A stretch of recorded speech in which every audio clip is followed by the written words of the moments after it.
Blanck Mass Inferno album review. Let's chat about it. Hey guys, what's going on? John here from What's Spinning here tonight to chat about this new Blanck Mass project. You may know him as Benjamin John Power of Fuck Buttons fame, who, for my money, has actually become one of the more interesting acts in modern electronic music. His debut self-titled album under the Blanck Mass name I thought was fascinating, not perfect, but very interesting. It was a combination of these weirdly underwater sounding suffocating rhythms, but it was also paired with these very rigid atmospheres, creating a very tense experience. And it was a very interesting ambient album, but I thought that John can do more. But his Dumb Flesh album showed him step out of the ambient realm for a much more heavier, noisier album that combined elements of industrial as well. It was just plain weird at times too. Not only that, but it showed him incorporating some dance elements. And don't get me started on this album here, World Eater. This album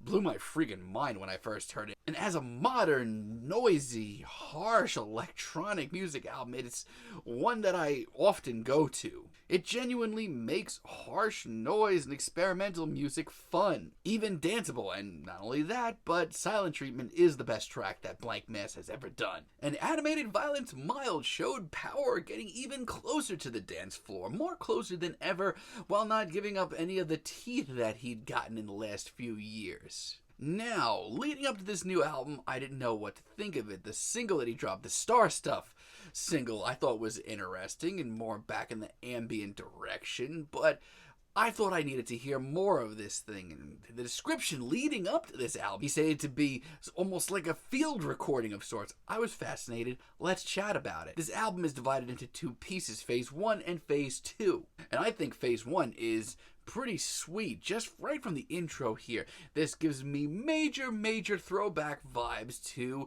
the early days of Blanck Mass, his self-titled album. It's suffocating, it's anxious, it's gloriously textured as well. And to be honest, in these genres, he's got it, man. He still has it. Frantic, it's heavy, it really gets under your skin very quickly too. Hell, I would even say he's improved on this a little bit and made it a little bit more progressive. And hearing those icy cold synths that eventually worked their way in actually gave me the chills. But for all y'all that have been more accustomed to what Benjamin has been doing lately, there's plenty of that here as well, with industrial blasts and weirdo dance beats. And I love the way that this oddball beat just kind of plows in, and I do mean plows in because it just seems to decimate everything in its path. Now, I will say this, like Ben described, this is very much a field recording, and it does give off that sound a lot of the times. It's very eerie, it's incredibly unsettling, it even borders on drone music half the time, and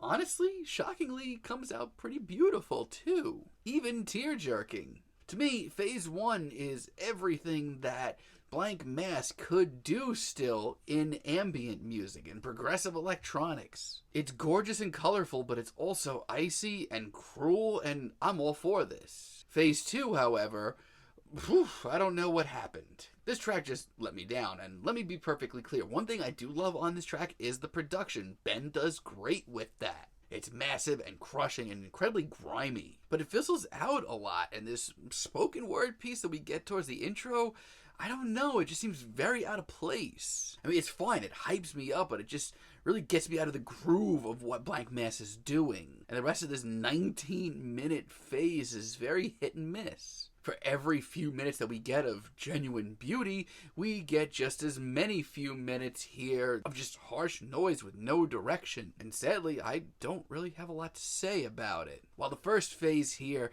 reminded me everything of what Blanck Mass can do in these conditions, this second phase has just really got me lost for words, not in a good way. It's a shame because there are moments of a gorgeous atmosphere here, but most of this is chaotic, but not in the good way, and a completely directionless way. It's not all bad, it's just not personally what I go for in these genres. So I'm kind of middle of the road on this. I think the first piece, like I said, has a lot going for it between the suffocating atmospheres and the otherworldly dance beats that Benjamin John Power has been putting out for the last few years. But phase 2 is probably every reason why he shouldn't be doing progressive electronic and ambient music right now. I am not that wild about this. This is a real letdown for me. I'm feeling like a strong 6 on this thing, but let me know what you guys think down below. If you like the video, be sure to give us a like, give us a subscribe, and let me know down below what you would like for me to chat about in the future. And until next time, have a great day, guys.